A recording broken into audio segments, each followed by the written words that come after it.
Who would have thought that the latest beloved franchise to join the long list of absolute dumpster fires would be Saints Row? Well, unfortunately, this is something that a lot of us predicted would be the case when this game was initially announced, I believe, last year around this time. It didn't look very good, it looked very cringe, and unfortunately, almost all of our suspicions have come true. We'll be talking about that a lot more later on in this video, but currently Gamescom, which I believe was the event that Saints Row the reboot was actually announced at last year, is currently underway, the 2022 installment obviously. Hopefully we do get some new exciting announcements, as it seems like things have been very quiet in the games industry the last couple of months, besides, the announcement of another game being delayed to 2023. Now, one game that has been confirmed to not be showing up at Gamescom, or it seems like anytime soon, will be Cyberpunk 2077. Yes, the controversial game from 2020, in which we're still waiting up on free DLC and the one and only expansion, which should be arriving sometime next year. A lot of people, including myself, are very curious to see how this game evolves. Obviously, I'm not expecting it to make a No Man's Sky comeback, but I do think CDPR can deliver a quality story and hopefully some improvements across the board in terms of gameplay, and just end this experience on a positive note, something very much needed for the company who has fallen on hard times since the game's just disastrous release. I think a lot of people, including myself, are just looking for reasons to be hopeful about the company's future, especially with The Witcher 4 very likely being their next game. Now, one game that I actually do hope appears at Gamescom would be Bioshock 4. Obviously, I have my own concerns about this new game, especially with the fact that Ken Levine will not be overseeing it as he's working on something completely different, but Bioshock is one of my favorite franchises. I just love the art style and just really am excited to see it come back. And yes, just recently the official Bioshock social media accounts were celebrating 15 years. Yes, it's just wild that this franchise has been around that long. Time truly flies, especially with this gaming industry, as it's grown up so much in the last couple of years. But at the moment, all we know about Bioshock 4 is that it's going to be taking place during the 1960s in a fictional Antarctic city called Borealis. This was something that was revealed, I believe, last December by Colin Moriarty during a Sacred Simples video and backed up by gaming outlet VGC. Now, diving into some further recent gaming news, we have the Embracer Group expanding even more. The company already has over 120 internal game development studios and over 12,750 employees. They own publishing giants that includes Gearbox Entertainment, THQ Nordic, and Saber Interactive, as well as gaming studios that include 4A Games, Aspire Media, Warhorse Studios, Flying Wild Hog, Deep Silver, Gearbox obviously, Crystal Dynamics, Eidos Montreal, 3D Realms, Gunfire Games, and the list goes on and on and on. Besides the fact that the Embracer Group recently expanded with the acquisition of the Lord of the Rings IP rights, they also acquired a couple of more gaming studios. This includes Killing Floor Studio Tripwire Interactive, as well as Limited Run Games, which specializes in lush physical editions of otherwise digital indie games, and also Tuxedo Labs, the studio responsible for Teardown. These are all now under the Embracer umbrella, and it just does not seem like Embracer is going to be slowing down anytime soon. About 1 or so years ago, nobody knew what Embracer was. Now they are the giant of this AAA games industry. It seems like they just keep on gobbling up every small, mid-sized gaming studio and bringing them in. It's just truly crazy. And actually, one of the big projects that Embracer right now controls is the Knights of the Old Republic remake. This is something that recently was put on pause, as it seems like the executives just have not been happy with the progress made on the game thus far, and we actually got some recent news in which Bloomberg reports that development on the game has now continued, but it has been taken away from the Austin-based Aspire Media entirely, and it has been moved to one of Saber Interactive's Eastern European studios, and it is still, again, a couple of years away from releasing. Just the other day, Sony was hit with a very interesting lawsuit as the company was sued for over $5 billion, as the plaintiff claims that Sony has been overcharging consumers and abusing its position as the primary seller of PlayStation games digitally with the PlayStation Store. Consumer rights advocate Alex Neil, the ex-managing director of nonprofit consumer advice organization Which UK, is leading the legal action, as reported here by IGN. The lawsuit filed with the Competition Competition Appeal Tribunal on August 19th states that the consumers have been overcharged for digital purchases of games and DLC, as Sony is charging a 30% commission. And to be honest, my ultimate reaction to this is that this is a lawsuit that is going to go absolutely nowhere. I get that Sony does charge developers, I think it is a 30% fee, but that's not something that consumers are ever going to get. And yes, they have control over their PlayStation Store, but this is something that's been brought to the courts before, and it has gone nowhere, and that's probably what's going to happen here once again. Battlefield 2042 at launch had a huge identity crisis. It wanted to be every single shooter experience because, well, EA DICE thought that that was the direction that the franchise needed to take. It needed to be Overwatch, it needed to be Call of Duty, but for some reason it didn't need to be Battlefield. And that is something that a lot of players have been talking about for the last number of months, just not understanding a lot of the design decisions that EA DICE made with Battlefield 2042. And here now we continue to see the company just going in the opposite direction, realizing that, yeah, we kind of screwed up here and we got to completely redesign this game. It's pretty much the same thing that we saw with Battlefield 5, which eventually did reach a state that was pretty good. It was pretty fun, but then they abandoned the experience, and I imagine that is going to be the same exact fate for Battlefield 2042. Since launch, which was about 8 or 9 months ago, EA DICE has not produced much for Battlefield 2042, which is why there's been a lot of reports and rumors that DICE was moving on from this experience. And based on what's to come, it definitely seems like the company's probably working on the next Battlefield experience right now, because this definitely doesn't seem like it's going to last. Up to this point, I think we had one new map and a scoreboard improvement, and soon what is to come will be a class system into Battlefield 2042. You remember before launch everybody was saying the new specialist was not going to work at all and the class system had to come back, and EA DICE was like, no, don't worry about that. Well, at launch we were all proved right and EA DICE was wrong, and now they have finally realized that, as they're going to be introducing what should have been there at launch. Additionally, there's going to be some map updates to Renewal and Orbital, and there's also going to be a new map and a couple of new weapons and such, but it really, again, just doesn't seem like it's much coming in Season 2, which will span until, I believe, the end of November, and then Season 3 will come with the new class system. An EA DICE producer saying the arrival of specialists in Battlefield 2042 has been polarizing. You don't say. We have heard you. So in Season 3, we'll be moving specialists into the classic and familiar Battlefield class system. They'll have traits available to all specialists within a given class, with existing open gadgets and throwables split between classes to fit their role. While it is great to see EA DICE realizing the errors of their way and fixing the many mistakes they made, it's coming a little too late. Just like with Battlefield 5, although on a grander scale here. DICE has had to spend so much time and resources fixing their design failures that it has come at a cost in terms of the amount of post-launch content created. Comparing Battlefield 2042 to almost every past Battlefield game, it's so little has been produced. If they had actually listened to the Battlefield community beforehand, all of this could have been avoided, but they didn't, and here we are. Even with the class system coming, there's still many other things that need to be addressed, like adding a server browsing option, more game modes, redesigning the atrocious base game maps, and the list goes on and on. Honestly, we'll see if DICE even attempts to fix all of that, or they finally fucking listen to the community so we don't repeat this disaster again with the next game. But deep down, I'm very skeptical that'll happen. When Activision Blizzard isn't losing millions upon millions of players and billions of dollars and releasing mobile games of beloved franchises,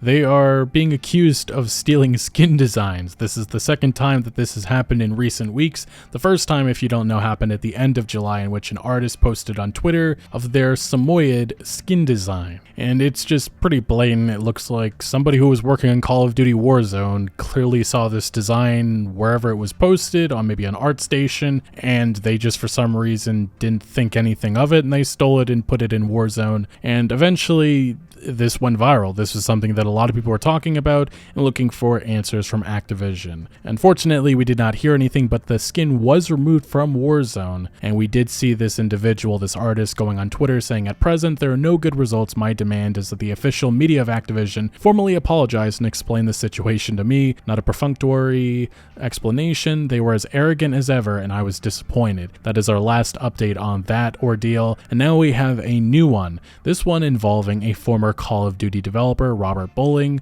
who was once a creative strategist and community manager at Infinity Ward. Bowling is obviously now working at Dr. Disrespect's Midnight Society, a game developer that is building a shooter called Dead Drop. And on July 1st, 2022, Robert Bowling sent out a tweet which was promoting the founders' passes for Dead Drop. And what was attached to the tweet was a short video of the 402 skin, named after Bowling's internet handle. And now this same skin, or something very similar to it called the Doomsayer, has arrived at Call of Duty Warzone. And while Robert Bowling isn't necessarily as angry as the prior artist, he does at least want them to name it after him, which was his passive-aggressive response. Obviously, it definitely sounds like Activision, at least the first artist, tried saying, oh, this was completely accidental, we meant nothing like this, but I just don't see how that's believable, especially with the similarities in design, and the fact that this happened a second time. Definitely seems like whoever's in charge over there at Activision Blizzard in terms of these skins probably should be taking a look, maybe, searching Google by image to make sure they're not blatantly stealing stuff like this, because it is pretty obvious and it is going to piss off a lot of artists. Not to mention the fact that it also could bring about legal action eventually. When I say that nobody is safe from Take-Two Interactive and Rockstar's legal team, I mean truly nobody. We've seen them go after modders and the overall Grand Theft Auto community so many times in the past. We've seen them send private investigators to individuals' homes to threaten them.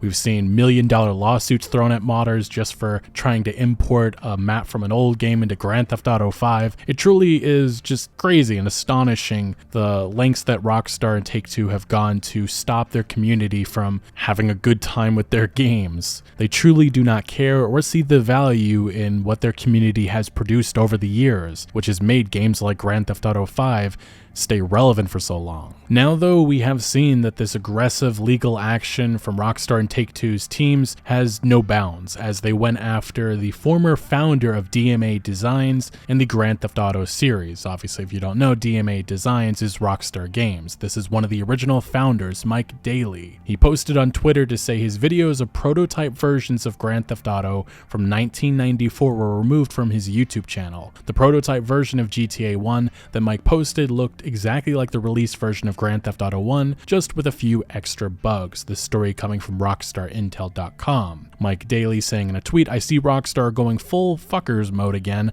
issuing copyright strikes to any GTA video they can find, including both my prototype videos. So now they're trying to block all release of anyone's work on a game and any old development footage. Now, also removed from his channel by Rockstar Games was videos of the two original prototype engines for GTA, engines that never actually made it into the final game. One of the engines Rockstar hit him with a strike for was abandoned 28 years ago. All the prototype engines that had been on his YouTube channel did not make it into the GTA games, and all of the coding was rewritten from scratch. And then additionally, some other Rockstar developers actually chimed into this conversation, one saying, I'll never work for Rockstar again. When the entire QA team's contract ended, we were asked to come in the next day, only for about 30 to be fired one by one. I survived then, moved to Avalanche immediately after, and then didn't even credit most of them or myself. Effed culture, which has indeed changed over the years. The last couple since Red Dead Redemption 2's launch has made drastic improvements, but still, the damage has been done. And I think that this is just a good example of how much of a corporate entity that Rockstar Games has turned into over the years, and how much control Take-Two Interactive has over the people that came before, the ones that actually made Grand Theft Auto what it was, and what it has now become. There truly is just no care or respect for the people that once worked for Rockstar Games and their contributions. But yeah, this is definitely one of those cases that makes very clear, do not mess with Rockstar Games no matter who you are. Last but not least, we move on to Saints Row the Reboot. And this is a game that we all knew was going to be rough. I don't think Volition necessarily was hiding it like other publishers have done in the past. The gameplay previews that happened a number of weeks ago weren't very fantastic. It was just like, this is probably going to be a very okay game at best. And unfortunately, I don't even think it's okay. I think that this is just hilariously bad. From the many reviews that I've seen, even from my own experience as I have played a couple of hours of it, it's just not interesting at all. The dialogue is boring, not funny at all. The jokes feel like somebody who spends their entire day on Twitter. The game is very much unpolished. The cutscenes just don't move right. The game's overall design feels dated. That's something that I've seen many people bring up, and you instantly feel it. It feels like a game from the mid-2000s, and even then, I feel like I'm disrespecting those games from that era just because of how bad this plays. I've never been a huge Saints Row fan, but Jesus Christ, what a terrible introduction back to this franchise. There's just so much wrong with this game. I do love the chaos, I do love the customization. That's the best I can really say about Saints Row the Reboot. It's a game that probably shouldn't exist, and it's a game that probably killed the franchise for the foreseeable future. I remember last year when it was revealed that this reboot was essentially getting rid of its identity, its personality. I was very concerned by that. The studio development director Jim Boone told PC Gamer, "We love the old Saints Row games, but we also recognize those are games of a time. They made sense with that era, and we were able to do things that felt good back then, but that tone is not something that we feel like we want to do today. We had a different kind of story that we wanted to tell, and unfortunately that story they wanted to tell was absolute dog shit." But to be fair to Volition, maybe it is a good thing that this game wasn't trying to imitate these old games, because it's a cringy, broken, buggy mess that just feels like it was made because they needed to make some money. And they probably will make some money off of this game based on the pre-orders that were extremely high before launch, but this is something that's not going to satisfy many. And we've seen that so far in the reviews, which, as you might expect based on what I'm saying about this game, have been atrocious. Currently on Metacritic, the PlayStation 5 version, which I believe has the most reviews thus far, has a 59 out of 100. VGC writing in their 40 out of 100 review. It's a below average open world game that's stuffed to bursting with bugs, and the best thing we can say about it is that making our Tobias Funk inspired character crouch over and do the wanker gesture while we walked down the street made us laugh. Probably not quite worth the price of admission. Metro Game Central saying a tragically outdated open world adventure that almost has more in common with Goat Simulator than Grand Theft Auto, despite some moderately entertaining mechanics. Video Gamer saying the problem with the new Saints Row is not just that the characters are boring or that the combat is by the numbers and benumbed by unempowering perks, but that the brief snatches of fun, the wingsuit deployed from a high-rise, the handbrake turn through a curtain of tire smoke, are nothing new and are done better in other games. We got this covered in their 60 out of 100 review, saying Saints Row is ready and willing to leap back into the mainstream, though it's unfortunately weighed down by a few odd design decisions and a handful of technical issues. God is a Geek also giving it a 60 out of 100, saying you could consider Saints Row a love letter to a time when games worried less over quality and more about fun, but that doesn't excuse its faults. VG247 also giving the game a 60, saying there's a lot to like and a lot to laugh at in Saints Row as you raise hell around Santo Alesso with your unique boss. Collecting clothes and cars as you scale up your network of businesses is compelling as you accumulate wealth and solidify your spot at the top, but outside of the super set piece main missions, it's easy to bounce off the more repetitive elements of the open world. IGN Italia saying a known series makes its comeback to the scenes with a game which is overall funny, engaging, and explosive in its own craziness. Too bad that there are too many bugs. They gave the game a 75 out of 100, and there are some very positive ones, including one here from Gaming Nexus, which says, in a 95 out of 100 review, Volition's gamble to reset and reground Saints Row pays off generously, a visual delight with plenty of gameplay mechanics to keep players goofing around for days, and the Santo Alesso setting is one of the best in video game history. Sure, the shooting gets redundant after a while, but with so much to see and do, you can go hours in between gun battles. Saints Row manages to retain what players loved while feeling fresh and new. Other reboots take note, this is how you do it. In my opinion, from my experience with the game, we must have played two completely different experiences, because there's no way I could see anyone who has experience with this franchise coming to that conclusion, but that is just my personal take on that. Moving along to Twitter, we also have a lot more unflattering things being said about Saints Row here. We had Scale Up, another reviewer YouTuber, saying, outdated in every aspect from its open world design to its core gameplay, riddled with game-breaking bugs, absent any sort of coherent plot, and starring an insufferable cast of characters, the Saints Row reboot is a disaster. G-Man Lives, who also pretty much had that sentiment in his review, saying, I can't tell if this effect is in the new Saints Row, is supposed to be rain or a world-ending sandstorm, and yeah, just clear evidence here of some of the more glaring technical issues. Then we had somebody pointing out the dialogue in the new Saints Row, because yes, very early on there's a section of dialogue in which your character has with themselves, I guess, in which they just start cussing randomly.